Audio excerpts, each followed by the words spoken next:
If this found you, take it personally. Something in you is tired or lost or wondering if you somehow messed up your whole life. So let me say this clearly.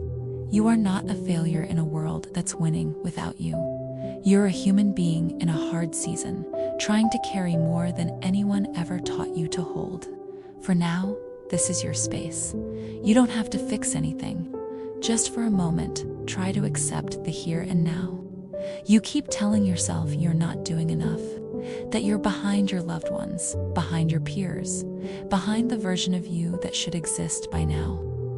But why are we comparing ourselves? You didn't start at the same line as anyone else. Even compared to family members and people with a background similar to yours, you experienced life differently. You are facing your own set of obstacles and challenges. You are not late to some imaginary deadline where everyone else has a perfect life and you missed the bus.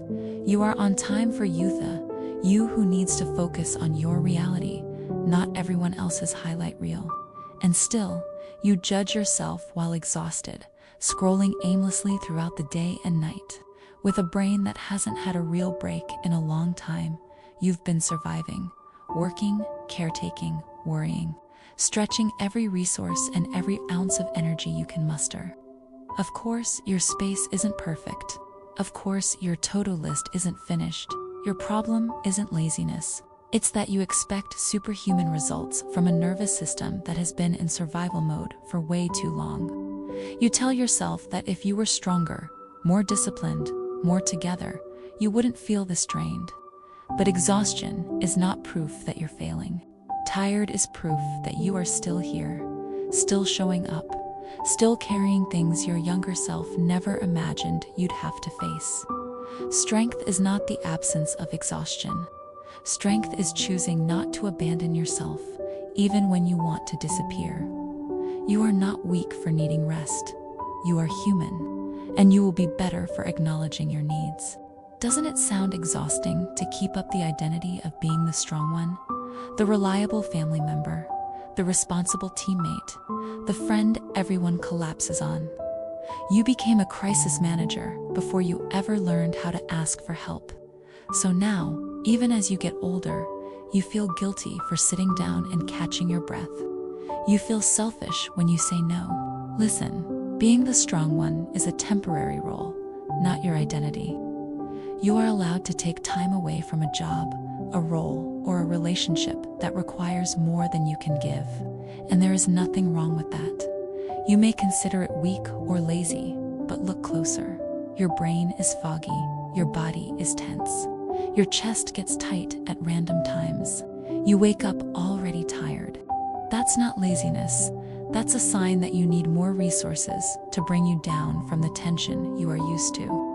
When the body is overwhelmed, it shuts things down to protect you. Of course, you can't start big projects. Of course, small tasks feel heavy. You don't need more self-hate. You need more safety, more rest, and tiny steps instead of giant leaps. Family expects one thing. Friends expect another. Work and school want more than you can give. And in the middle of all that, your own needs are on mute. Here's the truth you don't like. You will disappoint people when you start choosing yourself. But they are allowed to be disappointed, and you are still allowed to be okay. You were not put here to be a perfectly behaved supporting character in everyone else's story. If you feel stuck, it doesn't mean nothing is happening. Sometimes it just means the changes are less significant than your fear makes them seem. One honest conversation, one boundary. One night when you go to bed, instead of doom scrolling, these things look tiny, but they are tectonic shifts in a life trained in self-neglect. You don't have to fix everything this week, but you can choose one small way to treat yourself like someone worth taking care of. And that choice, repeated, is how entire lives quietly turn around. If this reached you, it was for you. You are not behind. You are not lazy. You are not weak for feeling tired. You are a human being who has carried more than most people know, and you're still here. That alone is impressive. Take a breath, drink some water. Do one kind thing for yourself today, no matter how small. If this felt like it was about you, it was. Don't forget, it's save this for the tough